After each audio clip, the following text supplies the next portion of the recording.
Okay, Bonita, thank you very much for this very deep lesson. I'm so much interested in your subject, and which is very, very important to me. I'm just listening more to learn more.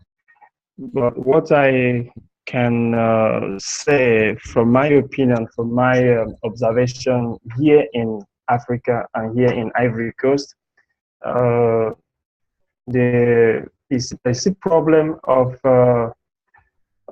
this uh, critics, traditional critics on competency bias, this competency opportunity between a male and a female. I discovered that here in Africa and here in Ivory Coast, in most villages, uh, this gender is still a problem, a very, a very challenging problem, in the sense that women or female are not given equal opportunity to express or produce their or show their ability inside them in terms of job opportunity. Women are seen as a weakling due to lack of education at the early age, and men are considered to be the breadwinner and giving more attention in the society to be a breadwinner, so more attention to be given to them. And whereas women are considered as weakling that should be limited in a kitchen where they are just there to prepare a dinner, a menu for the husband.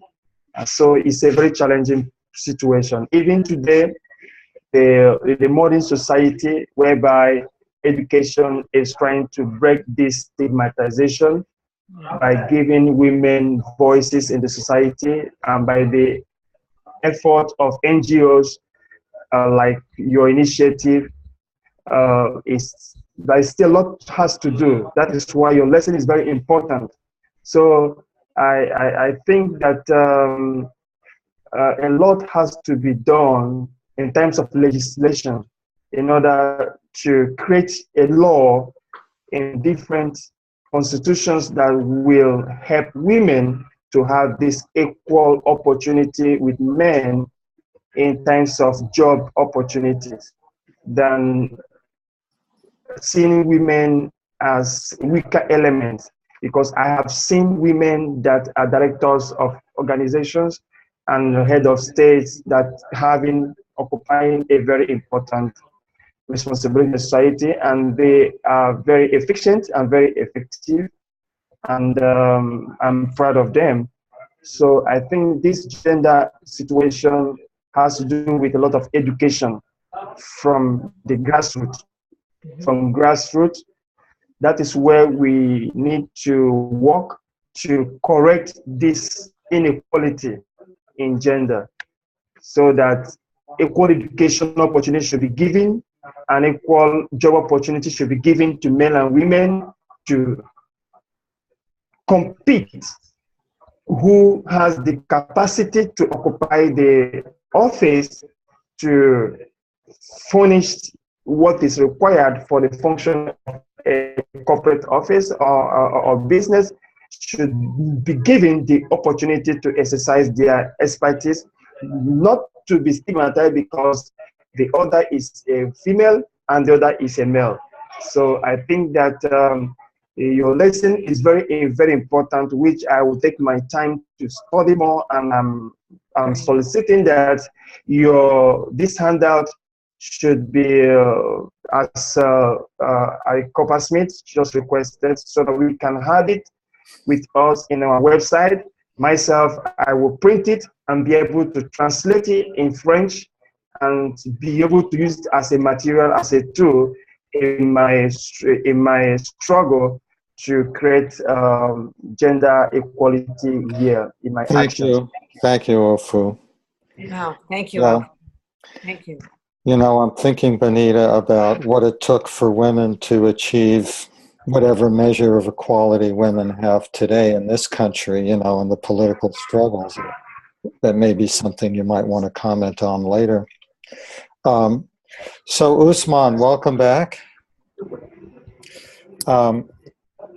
So Bill and Usman, again, the question, as I understand it, that Benita is offering is a time where we may have encountered someone, a woman, a man, and learned something about their competency, learn something from them about their particular competency, whether it's relational or individualistic or related to that. Bill, how about you? What are your thoughts? Sure. As I was saying earlier, my work history, I started out in my training in a field that was extremely anti-woman. I was an electronic technician, and in the schools, there were maybe 1 or 2 women who started in the program, but the people in charge of the lab and the tools and the equipment often deliberately sabotaged their projects. I found this very male-oriented, female-hating environment not to my liking. I went into software development, and it was so isolated. I enjoy working with other people and getting to know their feelings. So I wound up over into quality assurance and in management in Silicon Valley in the 80s. Management and quality assurance was heavily female dominated. And I found a great deal of comfort in that, but there was still the isolation from day-to-day working in people. And to make the long story short, going from quality assurance to technical support, another field where engineering was a bit disparaging and gave less attention because so many of the managers were female. When things died off in Silicon Valley for older workers, I found myself working in human services, one-on-one with people in need of support for benefit programs, and I found that a much better work environment. All of my supervisors in that field, once again, were female, although I counted on to be the technical person. I'm not sure this is coming together to make much sense, but well, I'm hearing that one of the competencies you had, which was in the world you grew up in, was as the male technical person. Yes. On the other hand, I had the role model of my mother, who encouraged women of my generation to complete college to go into professional lines. She was a systems analyst. She started out as a teacher, but just kept encouraging all of my female classmates and relatives to make more of their lives than just be housewives. So I had that as a role model. Thank you, Bill. Where's my screen? Okay. So, Usman, any reflections you might have on Benita's question of your own experience of the different kinds of competencies and what you might have learned, in your professional or work life from someone of the opposite gender? Well, I don't know. I know I went for prayers and just I'm just back, hearing from what Ofu just said, and what Bill also added. Yeah, from me, from my own side, I would like to start with those presentations shared by Bonita. The diagrams, those curves, individualistic and relational. I really will have to say here that it's a bit technical for me to apprehend that. So I would like to have that presentation and also to have perhaps one-on-one talk with Bonita on that, because I'm really interested in learning more about gender equality, women empowerment, and gender stereotypes.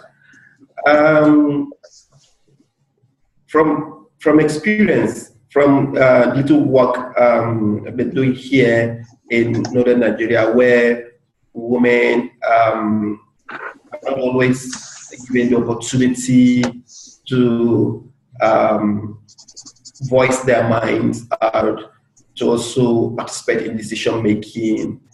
I really would say that there's a kind of mixed up here between in this part of the world, between religion and culture. I'm a Muslim and living in a place where the dominant people are also Muslims.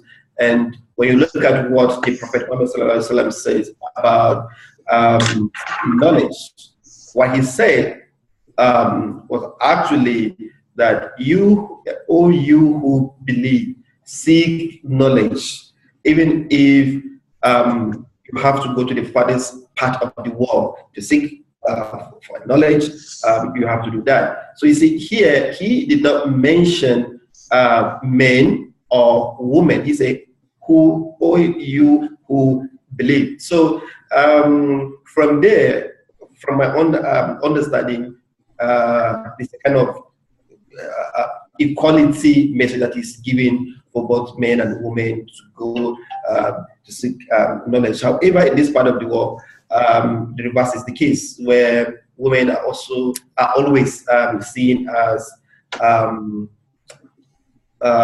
like a liability, kind of people that are not supposed to be given opportunity to say their mind, to say what they feel would be good for them, things like that. And yeah, from experience, I've seen a lot of women who are very competent to also excel in their various field of endeavors. We have them with very few, do the way opportunities to have, especially the Western education. And so from what Bonita have said regarding the two divides, that's relational and individualistic, when it's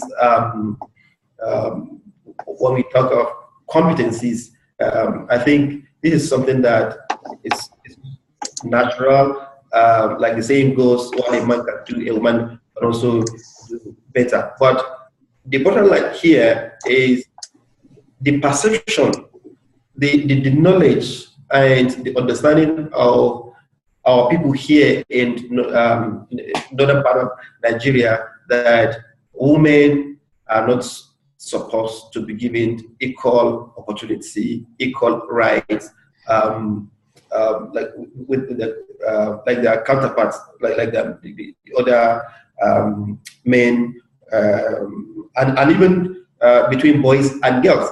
So I think, like I earlier said, this is something that we need to actually explore more from Bonita, so that we can be well equipped, and it really help us in the work we're doing here.